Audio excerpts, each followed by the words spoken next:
Cette vidéo a été tant attendue par ma communauté. On va voir 3 grandes façons de vendre votre accompagnement en ligne. Et ces 3 grandes façons s'adressent d'ailleurs à n'importe quel produit en ligne, qu'il s'agisse d'un produit physique, d'un produit digital. Mais ici, on va surtout s'adresser aux personnes qui vendent des programmes en ligne one-to-many. Un modèle one-to-many, ça veut dire un modèle dans lequel vous pouvez servir plusieurs clients simultanément. Donc, vous n'êtes pas dans le one-to-one comme serait un thérapeute dans son cabinet ou un coach qui fait des séances individuelles à l'heure, mais un programme qui vous permet plutôt de servir plusieurs clients simultanément, qui même peut être sous forme d'une formation en ligne, d'un coaching sur plusieurs jours, d'un coaching collectif, des ateliers collectifs et bien plus. Il y a plein de formats d'offres que vous pouvez créer. D'ailleurs, j'ai fait une vidéo dans laquelle je vous explique les étapes précises pour créer votre offre d'accompagnement. Si vous êtes dans le modèle one-to-many, comment créer une offre irrésistible, je vous mettrai le lien tout en haut à droite ou dans la description. Vous pouvez voir la vidéo en bas aussi après celle-ci. Il y a peut-être des choses que vous avez déjà vu passer sur Internet, des modèles de vente ou des stratégies ou des systèmes que vous avez vus sans forcément comprendre pourquoi les gens faisaient de cette façon-là, pourquoi les gens vendaient de cette façon, pourquoi les gens avaient ce type de stratégie. Et aujourd'hui, je vais vous expliquer vraiment étape par étape les 3 grands modèles de vente en ligne. Et d'ailleurs, je répète encore une fois, ça s'applique à n'importe quel type d'activité. Et je vais vraiment m'orienter vers les personnes comme toi qui vendent de l'accompagnement, qui vendent un programme de coaching, qui vendent une formation en ligne ou des ateliers collectifs, un sommet, des conférences, etc., etc. À partir du moment où tu t'adresses à plusieurs personnes à la fois ou que tu penses à créer un programme ou une offre qui va s'adresser à plusieurs clients simultanément, tu es dans un modèle one-to-many et bienvenue dans cette vidéo. Alors, les 3 grands modèles de vente sans plus tarder sont: tout d'abord, tu as ce qu'on appelle les lancements. C'est peut-être un terme que tu as entendu si tu es depuis un moment sur Internet, tu sais ce que c'est qu'un lancement. Même, c'est un terme qui est utilisé bien avant Internet parce que les entreprises, quand elles voulaient lancer un produit, faisaient ce qu'on appelle un lancement. Et le lancement se faisait sur différentes étapes. Aujourd'hui, en ligne, un lancement est surtout assimilé à un événement. Ça peut être une masterclass, un webinaire en direct ou même préenregistré. Ça peut être un événement sur plusieurs jours, encore appelé challenge ou défi. Ça, c'est le mécanisme de vente qui te permet d'avoir rapidement beaucoup de personnes qui s'intéressent à ce que tu fais, puisque tu vas réunir plusieurs personnes à un événement de lancement. Donc ça, c'est les pour. Donc c'est ça, le premier pour, c'est l'effet de popularité que ça t'apporte. Il y a un effet également. Hop. Il y a un effet de visibilité, tu es beaucoup plus visible parce que tu vas communiquer intensément pour inviter les gens à cet événement de lancement. L'avantage du lancement, c'est aussi que ça te permet d'avoir une grosse infusion de cash puisque plusieurs personnes assistent à ton lancement, plusieurs personnes donc vont découvrir ton offre et certains parmi les personnes qui l'ont découvert vont acheter ton offre. Donc c'est une infusion de cash en peu de temps. Donc lorsque j'accompagne mes clients, je suis vraiment sur une période entre 30 et 90 jours selon la circonstance, selon l'audience de mon client. Est-ce que c'est une audience froide, chaude, tiède? Est-ce que l'événement va être sur un jour, sur plusieurs jours, etc. Il y a beaucoup de paramètres qui vont influencer l'organisation de ce lancement. L'inconvénient, justement, c'est qu'il y a une organisation qui est nécessaire. En fait, il faut s'organiser, il faut bien orchestrer son lancement. C'est en direct, il y a une logistique à prévoir, c'est de la préparation en amont et il y a un risque aussi, lorsque c'est pas réussi, il y a un risque que ça échoue, que ton lancement n'atteigne pas les performances que tu avais estimées. Donc ça, c'est un risque lorsque tu mets tous tes œufs dans le même panier de faire que des lancements. Aujourd'hui, il y a beaucoup d'entrepreneurs que je vois qui font d'ailleurs que des lancements, qui sont en train de switcher vers les autres mécanismes de vente que je vais te présenter par la suite. Mais ça, c'est un modèle de vente qui pour moi est énergivore et qui n'est pas durable, on va dire, sur le long terme. Si tu fais des lancements aujourd'hui, ça peut te permettre d'avoir rapidement du chiffre d'affaires, rapidement cet effet de popularité, mais c'est pas durable en termes d'organisation, de régulation de ton énergie. D'ailleurs, il y a des personnes qui ne font pas du tout de lancement parce que justement, c'est très énergivore et ça demande une certaine personnalité pour parler en direct à plein de personnes à la fois, pour animer une salle virtuelle ou présentielle de personnes qui sont là pour te regarder. Donc, entraînement nécessaire avant de faire un lancement et avoir les bonnes stratégies. Et c'est pour ça que dans le programme BIA, puisqu'on apprend aux personnes à faire des lancements en plus des autres mécanismes de vente, on met accès à des templates, des scripts, des modèles, un rétro-planning pour que chaque personne qui veut faire son lancement n'ait pas à y réfléchir 1000 fois et juste suivre le rétro-planning. Donc ça, c'est le risque, hein, le risque d'échec. En réalité, il y a le risque d'échec partout, mais avec le lancement, tu investis énormément de temps et d'argent pour un risque d'échec qui est assez élevé si le lancement ne se passe pas dans les bonnes conditions. Alors, le but, c'est quoi? Je te rappelle, c'est de te donner les avantages, les inconvénients de chaque mécanisme de vente. Je vais t'expliquer ce que c'est, je vais te dire les pour et les contre. Et à la fin de la vidéo, je te dirai qu'est-ce qu'il faut donc faire? Quelle est la meilleure manière de vendre ton accompagnement à partir de tout ce que tu auras entendu aujourd'hui. À la fin, on va faire une comparaison globale, les 3 manières de vendre, des 3 mécanismes de vente. Et je te réserve une surprise justement par rapport à ça. Donc, deuxième mécanisme de vente, ça s'appelle la vente directe. La vente directe, c'est, comme son nom l'indique, direct. Tu vas individuellement échanger avec chacune des personnes qui sont intéressées par ton offre et tu vas les inviter tout simplement à prendre ton accompagnement par la suite si la personne est qualifiée pour ton accompagnement. Alors l'avantage, c'est que évidemment, c'est beaucoup plus efficace que le lancement parce que les taux de conversion sont plus élevés. Puisque tu es en direct, c'est personnalisé, hein, taux de conversion élevé. Le taux de conversion, c'est tout simplement le nombre de personnes qui achètent ton offre par rapport au nombre de personnes qui ont découvert, qui ont entendu parler de ton offre. Au niveau des lancements, on est en moyenne à 3% de taux de conversion. C'est la moyenne du marché. Au niveau de la vente directe, si tu sais vendre, et la vente, c'est une compétence ultra importante, je dirais même indispensable pour tout entrepreneur. Donc, quand tu sais vendre, tu peux avoir des taux de closing, des taux de conversion qui avoisinent les 25% avec la stratégie de vente directe. Bien sûr, il faut que tu aies une audience qui est assez mature, qui est assez intéressée par ce que tu fais, mais en gros, c'est le but même de la vente. Donc ça, c'est un gros avantage de la vente directe. Tu as des taux de conversion élevés. Un autre avantage de la vente directe, c'est que c'est rapide. C'est rapide. Au lieu de passer 3 mois, par exemple, à rassembler 500 personnes à un événement ou 2000, 3000 personnes à un événement, tu peux passer 3 mois à faire de la vente directe et contacter le même nombre de personnes en direct et faire autant de ventes, voire même plus de ventes que lors d'un lancement. Donc, c'est plus rapide. C'est plus simple que les lancements. C'est mon avis personnel. Tu me diras dans les commentaires ce que toi tu trouves. Est-ce que tu préfères les lancements ou la vente directe? D'ailleurs, à la fin, je vais t'expliquer le mécanisme qui fonctionne vraiment, vraiment bien. L'inconvénient de la vente directe, c'est que il faut savoir vendre en direct, en individuel. Il faut aller vers les gens, personnaliser l'expérience des gens puisque tu vas vraiment être en individuel avec ton audience. Donc, c'est le côté personnalisation. Voilà. Pour faire de la vente directe en général, il faut que tu aies une certaine audience ou que tu attires des prospects vers toi ou que tu ailles chercher des prospects. Et donc ça prend du temps, ça peut être chronophage si tu le fais toi-même. D'ailleurs, c'est toujours important de savoir faire soi-même puis de déléguer rapidement une fois qu'on a le bon process. Une fois que tu as le process, tu délègues, mais il faut d'abord que tu aies le process. Alors, je vois très peu d'inconvénients. Franchement, je t'avoue que là, je vois pas d'autres inconvénients hormis la personnalisation et le côté chronophage du truc, tu vois. Peut-être on dira que l'inconvénient, c'est que c'est chronophage si tu n'as pas délégué. Donc, il faut déléguer. Il faut personnaliser ton message. Il faut personnaliser de l'approche avec chaque personne que tu vas contacter. L'échange que tu vas avoir avec l'individu numéro 1, c'est pas le même échange que tu vas avoir avec l'individu numéro 2. À partir du moment où tu as le bon process pour faire de la vente directe, tu peux déléguer cela à quelqu'un de ton équipe ou recruter quelqu'un qui va s'occuper de la vente directe. Mais une fois que tu as le process, je précise bien, il faut que tu aies le process. Ne jamais déléguer quelque chose que tu ne connais pas.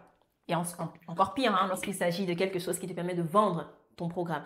Ne jamais déléguer quelque chose que tu ne connais pas et dont ton entreprise dépend, ok? Délègue ça le plus tard possible. Il faut d'abord que tu aies le maximum de résultats avec la stratégie que tu as décidé d'utiliser avant de déléguer. Tu délègues seulement vraiment lorsque tu sais que là le process il est rodé, tu as déjà des bons résultats avec, même si le temps d'onboarder la nouvelle recrue et de former la nouvelle recrue, tu perds un peu en résultats. C'est pas grave, tu pourras récupérer ailleurs. Mais si tu commences vraiment, il est important que tu le fasses toi-même et que tu aies les bons process dans un premier temps. Le troisième mécanisme de vente, le tunnel de vente automatisé. Tu peux construire un tunnel de vente. Tout est programmé, tout est planifié, les communications sont mises en place, les pages sont déjà créées et je t'avoue que c'est celui que je préfère le moins. Je vais te dire pourquoi. L'avantage de ce mécanisme de vente, c'est qu'évidemment, c'est automatisé. Hein, le mot que on aime tous, toutes, c'est le mot que j'entends beaucoup lorsque j'échange avec des professionnels de l'accompagnement qui veulent se lancer en ligne, qui veulent digitaliser leur activité ou scaler leur activité en ligne.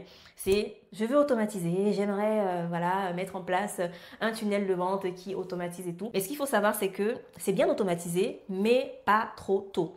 Avant de chercher à avoir des revenus passifs, donc des revenus qui viennent à toi parce que tu as plein d'automatisation, il faut d'abord que tu aies des revenus actifs, c'est-à-dire tu arrives à trouver des clients avec les autres modèles de vente, hein, comme le lancement ou la vente directe, et ensuite tu peux automatiser. Et même lorsque tu automatises, si tu es sur un modèle haut de gamme, donc tu vends du high ticket, ce qui est le cas pour tous nos clients, on ne va jamais automatiser la vente. On peut automatiser une partie du marketing, c'est-à-dire avoir des pages de vente déjà faites, avoir des emails déjà programmés, etc. Mais pas la vente, puisque quand tu vends du haut de gamme, les gens ont besoin d'un contact humain, les gens ont besoin d'échanger avec toi ou ton équipe avant de se décider d'acheter ou pas. Donc n'automatise pas à partir du moment où tu vends à des prix au-delà de 1000 euros, au-delà de 2000 euros. Tu risques de perdre énormément d'opportunités en faisant ça. Ce modèle, ce mécanisme de vente fonctionne super bien lorsque tu vends des produits low ticket, donc des produits à petit prix, où les gens peuvent juste aller cliquer sur une page de vente, entrer leurs informations sur une page de paiement et sortir leur carte et payer sans même avoir besoin de parler à qui que ce soit. Mais lorsque tu commences à vendre à des tarifs plus élevés, mets en place un système de vente directe, même si tu automatises une partie de ton marketing. D'accord? Donc, l'avantage, c'est que, tout simplement, c'est la facilité, j'ai envie de dire. Hein. Facilité entre guillemets, parce que ça prend quand même du temps à trouver le bon tunnel de vente automatisé, c'est-à-dire à vraiment trouver les messages qui convertissent, les emails qui vont convertir. Donc, c'est beaucoup de process de test et apprentissage, tester, apprendre avant de trouver le tunnel de vente qui convertit vraiment bien. Mais une fois qu'on l'a trouvé, une fois que vous avez des éléments qui convertissent bien, un taux de conversion sur vos pages élevé, un taux d'ouverture sur vos emails élevé, etc., bah, vous pouvez avoir cette facilité parce que c'est facile pour que les leads arrivent, les prospects, les clients, etc. L'inconvénient, c'est le manque de personnalisation. Justement, le fait que tout le monde aujourd'hui veut tout automatiser fait que le fait de mettre de l'humain, de la personnalisation dans ton approche, dans ta stratégie commerciale, va te différencier. Ça va te différencier. Le simple fait, par exemple, que lorsque quelqu'un s'inscrit, je prends le cas ici, lorsque quelqu'un s'inscrit, par exemple, sur ta page de capture ou s'abonne à ton compte Instagram, il reçoit un message de ta part qui lui dit bienvenue dans mon univers, qu'est-ce que tu fais ou depuis combien de temps exerces ou quoi. Juste ce message, déjà, ça te différencie. Ça montre que tu viens t'intéresser à l'autre et que ce n'est pas juste un ensemble de bots d'automatisation qui va gérer ton business. D'accord? Donc, si tu es dans un système haut de gamme, one to many, ça vient en dernier. Concentre-toi sur ça et tu pourras mettre ça en place seulement pour automatiser le marketing. Donc, comment tu transformes ta visibilité en prospect qualifié et toujours garder un côté humain pour la vente. J'espère que c'est clair. N'hésite pas à me dire dans les commentaires si tu as des questions par rapport à ça. Maintenant que tu connais les 3 mécanismes de vente, qu'est-ce qui est mieux? C'est quoi le meilleur mécanisme de vente? Qu'est-ce qu'il faut faire du coup? La réponse est simple. Tu ne peux pas baser un business que sur des lancements et faire lancement sur lancement sur lancement sur lancement. J'étais passée par là. Avant, je faisais ça. Je faisais beaucoup de lancements. Et je vais faire un petit schéma. On va diviser l'année en 4. Hein. L'année, 4 trimestres. Ok? C'est une roadmap qu'on va mettre en place. Et lorsque tu sais faire des lancements, la vente directe et même le tunnel de vente automatisé, si tu veux trouver un équilibre, une harmonie dans ta stratégie et ne pas dépendre seulement d'un modèle de vente, il faut que tu associes les 3 modèles de vente. Il faut que dans ta roadmap, dans ta stratégie commerciale, tu arrives à avoir des clients, même lorsque tu es hors lancement, même lorsque tu es en lancement évidemment, même lorsque tu ne fais pas forcément de la vente directe activement, il faut qu'il y ait un flux constant de prospects et de ventes dans ton activité. Ok? Donc, premier trimestre, supposons, je donne un exemple, supposons qu'au premier trimestre, tu décides de faire un lancement.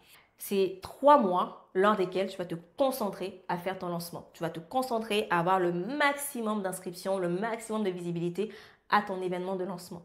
Deuxième trimestre, tu veux te reposer un peu, tu veux profiter, tu as eu une grosse infusion de cash, je l'espère pour toi si ton lancement s'est bien passé, et tu décides qu'on Au deuxième trimestre, tu veux faire de la vente directe. C'est plus chill, c'est plus tranquille, tu fais de la vente directe, donc c'est vente directe. C'est ce qui te permet justement d'avoir un flux beaucoup plus stable, c'est beaucoup plus constant. Il n'y a pas l'adrénaline du lancement, hein, mais il y a la stabilité, la régularité de la vente directe. Au troisième trimestre, tu peux te dire, ok, je fais encore un lancement. Là, on a rechargé les batteries, réitéré et amélioré sur le premier lancement. Donc, tu fais un autre lancement au cours de l'année. Lancement numéro 2. Et là, ça se passe encore mieux. Tu vois ce que tu as appris de tes erreurs ici. Et au quatrième trimestre, tu peux décider de faire soit de la vente directe, encore une fois, soit d'automatiser ton tunnel de vente. Donc, automatiser. Tu vas automatiser ton tunnel de vente. Donc, tu vas avoir des pages de vente, un système qui te permet d'avoir régulièrement des leads, des inscrits, des prospects qualifiés. Et toi, tu vas t'occuper de vendre à ces prospects qualifiés-là ou ton équipe va s'occuper de vendre à ses prospects qualifiés. Ça, c'est un modèle, par exemple, que j'applique et qui m'a permis de quitter de 0 à 50 000 euros de chiffre d'affaires par mois en seulement un an. Et en respectant mon harmonie vie pro-vie perso, sans avoir besoin de délaisser ma famille, mon fils, mon mari, sans avoir besoin de m'épuiser sur les réseaux sociaux à publier du contenu à outrance, sans avoir besoin d'avoir une grosse équipe, sans avoir besoin de vendre plein de petites offres différentes. J'ai juste une offre signature, une offre phare. Et donc, tu peux faire la même chose. D'ailleurs, si tu aimerais qu'on te montre comment faire la même chose, j'ai mis un lien dans la description pour prendre un appel gratuit de diagnostic. Lors de cet appel, on pourra voir ensemble ton projet, ton offre, te proposer des recommandations personnalisées et te dire comment tu peux appliquer la vente directe, les lancements et le système automatisé pour vendre ton programme d'accompagnement. Alors, maintenant que tu sais que tu peux alterner les 3 modèles de vente. Alors, évidemment, ça c'est un exemple. Peut-être pour toi, ça va être vente directe, lancement, automatisation, vente directe, etc. Ou même juste lancement, lancement, lancement, lancement, bien que ce n'est pas du tout mon modèle de roadmap annuel. Pour quelqu'un d'autre, ça peut être juste la vente directe du début, du janvier à décembre. C'est toi qui décides. Tu sais maintenant que tu peux alterner les deux. À toi de voir qu'est-ce qui te correspond le mieux. Et si tu veux qu'on t'aide là-dessus, qu'on t'oriente là-dessus, il faut qu'on comprenne d'abord ton business, tes objectifs. Et c'est pour cette raison que je t'ai mis un appel gratuit à disposition. Donc, clique sur le lien de la description pour prendre cet appel. Mais alors, comment fait-on pour amener nos clients de 0 à 15 000 euros par mois de chiffre d'affaires? Des coachs, des thérapeutes, des formateurs, des experts qui veulent passer au modèle one-to-many. Tout simplement, notre modèle consiste à utiliser 4 étapes. CLOS. Donc la conception, ça va être la phase où on va faire de la vente directe. On va faire de la vente directe avec ces personnes pour qu'elles puissent avoir leurs 3 premiers clients sans avoir à dépenser en publicité, sans avoir à organiser un gros lancement, sans avoir à s'épuiser dans la création de contenu. On va faire ce qu'on appelle la vente directe avec eux. Donc ça, c'est l'ordre des choses avec les clients que j'accompagne. Première étape, conception. Deuxième étape, lancement. Donc là, on fait un lancement avec eux et le temps entre la phase de conception et la phase de lancement peut être très subjectif. Il y a des personnes qui arrivent à, en un mois, finir la vente directe et avoir les 3 premiers clients. Il y a des personnes qui arrivent en une semaine à l'avoir. Il y a des personnes qui ont besoin de 2 mois, voire de 3 mois pour réussir la phase de conception. Parce qu'à la conception, avant de faire la vente directe, on va définir l'offre, on va identifier le profil du client idéal. Si vous partez de 0, il y aura vraiment un travail de fondamentaux à mettre en place. Mais pour celles qui sont déjà un peu plus avancées, ça va beaucoup plus vite. Et au bout d'un mois, elles arrivent à avoir leurs 3 premiers clients avec la vente directe. Ensuite, le lancement. La phase de lancement consiste à organiser un événement lors duquel on va réunir plusieurs participants et au bout duquel on va avoir plusieurs clients. Et c'est là justement qu'on entre dans le modèle one-to-many. Si vous avez un objectif par exemple de 10 clients à la fin de votre lancement, on va faire une sorte de reverse engineer, donc on va faire un calcul à l'envers pour déterminer le nombre d'inscriptions qu'il vous faut, le nombre de communications qu'il faut faire. On va planifier ensemble les communications, on va vous donner des scripts, des templates, des outils pour facilement communiquer sur les réseaux sociaux et on va s'assurer que vous avez suffisamment d'inscrits pour que votre lancement réussisse. N'oubliez pas, le taux de conversion moyen du marché lors d'un lancement, c'est 3% à peu près. Donc pour 10 clients, pour un lancement, il faut compter à peu près 333 inscriptions à votre lancement. Bien faire l'événement de lancement pour atteindre ce taux de conversion de 3%. Après, lorsque vous avez fait le lancement, ce qu'on va faire avec vous, c'est faire une étape d'optimisation. Donc en gros, on va analyser les données. Hyper important d'analyser les chiffres, hyper important de savoir exactement ce qui a fait que votre lancement réussisse, ce qui a fait que votre lancement aurait pu mieux réussir, qu'est-ce qui a bien fonctionné, qu'est-ce qui a moins bien fonctionné. Donc, on va vraiment analyser les données de votre tunnel de vente, de votre campagne de communication. Si vous avez fait des pubs, analysez les pubs, etc. Tout analyser pour faire plus de ce qui fonctionne et moins de ce qui ne fonctionne pas. Ça va de soi, ok? Et c'est ça qui va faire que justement vous arrivez à la 4e phase de scaling. Le scaling, c'est tout simplement passer à l'étape d'après où là, on va vous emmener à faire soit un autre lancement qui va avoir beaucoup plus de résultats parce que vous aurez beaucoup plus d'inscriptions, vous aurez déjà eu le cash nécessaire pour réinvestir dans la publicité par exemple, ou alors vous allez pouvoir scaler en gardant un système de vente directe parce que ça marche bien peut-être pour vous. Selon votre roadmap annuel, vous pourrez scaler à la 4e phase en toute simplicité parce que vous aurez déjà validé votre offre, prouvé votre concept, vous aurez déjà eu vos clients grâce au lancement et vous pourrez donc investir dans la publicité si vous le souhaitez et même dans le recrutement et commencer à être en many to many, donc créer un système qui va au-delà de vous, une entreprise qui ne dépend pas que de vous, qui ne dépend pas encore pire de votre temps uniquement. Donc hyper important dans un premier temps de faire la conception de votre offre, de votre message, de votre profil de client idéal, de vraiment la proposition de valeur qui va vous différencier des autres. Ensuite, le lancement, aller chercher justement les premières ventes en one-to-many. Ensuite, l'optimisation, vraiment analyser les données et les chiffres. Et ensuite, le scaling pour passer à l'étape suivante. C'est de cette façon-ci qu'on aide nos clients à passer de 0 à 15 000 euros minimum de chiffre d'affaires avec leur accompagnement dans le modèle one-to-many. Et le modèle one-to-many a quelque chose de génial, c'est que justement, il vous permet de servir plus de personnes sans sacrifier la qualité de votre accompagnement. Et donc, si vous voulez savoir comment créer une offre comme on le fait dans la phase de conception, j'ai fait une vidéo que je vous mettrai à droite là pour vous expliquer comment ça se passe. Et si vous avez besoin qu'on vous aide à implémenter ces 4 étapes pour votre activité, si vous êtes déjà en train de faire du one-to-one ou alors vous savez que vous n'allez pas durer dans le one-to-one et vous voulez passer au one-to-many rapidement, c'est simple, il suffit de cliquer sur le lien de la description, prendre le rendez-vous gratuit pour qu'on fasse un diagnostic de votre situation et qu'on vous dise si oui ou non on peut travailler avec vous. Bravo d'être arrivé jusqu'ici. Vous savez maintenant les 4 mécanismes de vente pour vendre votre offre en one-to-many et les 4 phases que j'utilise pour aider mes clients à quitter du one-to-one au one-to-many. Pour en savoir plus, encore une fois, vous pouvez aller regarder la vidéo que j'ai mis là et vous pouvez aller prendre un rendez-vous gratuit avec mon équipe et on se retrouve dans une autre vidéo. Ciao!